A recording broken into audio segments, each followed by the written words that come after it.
I will try to make a case for why vote bank politics are good. When we think of vote bank politics, when we hear the word identity politics, we think of something generally bad. Did your timing start? The organizer?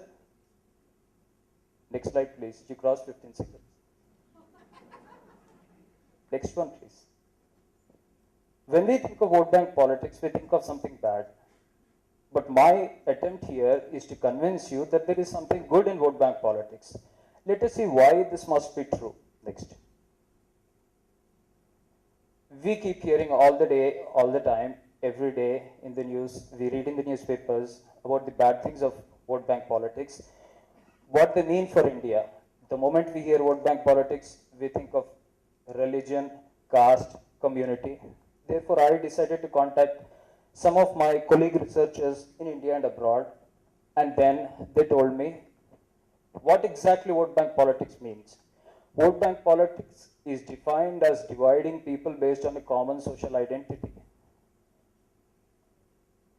And in addition, University of Pennsylvania and Columbia University also produced a study. They say wherever we see vote bank politics, we see more corrupt politicians getting elected. Not just that, there is also greater scope for criminals to enter into politics and then succeed. Next one. So, to hear from the horse's mouth, I approached a senior politician in New Delhi. He got elected. He's a member of the parliament. He said, in my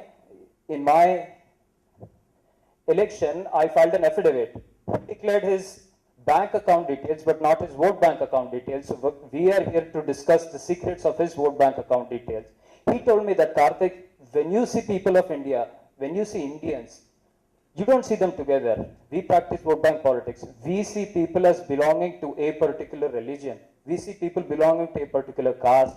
Then we divide people based on community. If we don't get all those, then we have to divide people based on other issues. This is not an easy thing. This is a very difficult thing.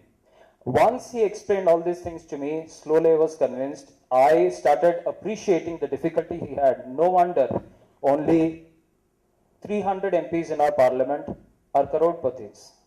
70% do not have a criminal record yet, but they are on their way, hopefully.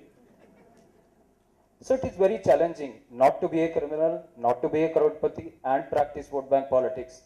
But then he said, which called me, he said, Karthik, you are a young middle class Indian, what do you understand about these things? I was irritated. I belong to this group which is middle class, urban, well educated. I think of myself as being worldly wise, and then I also belong to the bracket. I pay my tax, my income tax, my corporate tax, my service tax, my value added tax, and all other kind of taxes. We are patriotic. I may not be a superman, but definitely I am something which is equal to a super cautious man. It seems there was a super cautious man who got into a bus. He bought 3 tickets. The conductor asked him, why did you buy 3 tickets when you are traveling alone? He said, I bought the second one just in case I lose the first one. Then the conductor said, why did you? 15 seconds. Do you have a time? Do you have a timer? Okay. Then he said, what will happen if you lose the second ticket? He said, I have the third ticket. Then he said, what will happen if you lose all 3? He said, I have a bus pass in any case. So we are like that. You eminent members of this audience, being an honorable exception, we are like this. We pay for our schools. We pay for the teachers of our schools. We pay for the furniture. We pay for the examinations. We pay for the bureaucrats who run the schools. At the same time, just to be sure, we send our children to a private school. Then we send them to a coaching class. Then we send them to a bridge school. Then we send them to a summer training camp. Then we also send them to an examination coaching. What is more interesting, more important that the politician did not appreciate is we belong to this group, again you being the honorable exception. We are busy every day. We are Facebooking and Googling and YouTubing, and we have to do so many things on Gmail, and of course at the end of the day we have to deal with angry birds. So we don't have the time. Of course we don't need Hindustan Times to do Youth India Study 2012 to say more than 42%, close to 42% of Indian youth do not go out and vote during elections. This is the latest survey.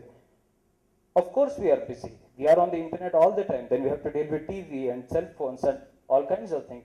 Then we don't need the Deutsche Bank to come up with a survey in 2010 about Indian middle class youth and then say educated class are more likely to say voting is important but less likely to actually go out and vote.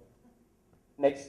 And then we don't Pew Research Center or the Election Commission of India to repeatedly remind us that we urban Indian middle class youth know everything.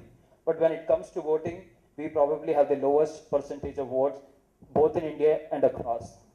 Last point I want to make is, more seriously, my friend, just maybe there is an opportunity, there is a case to be made for us, middle class, educated, younger generation Indians, to think of forming a vote bank.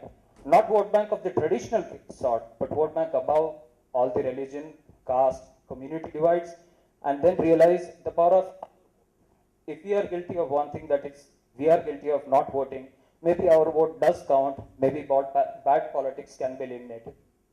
Thank you very much.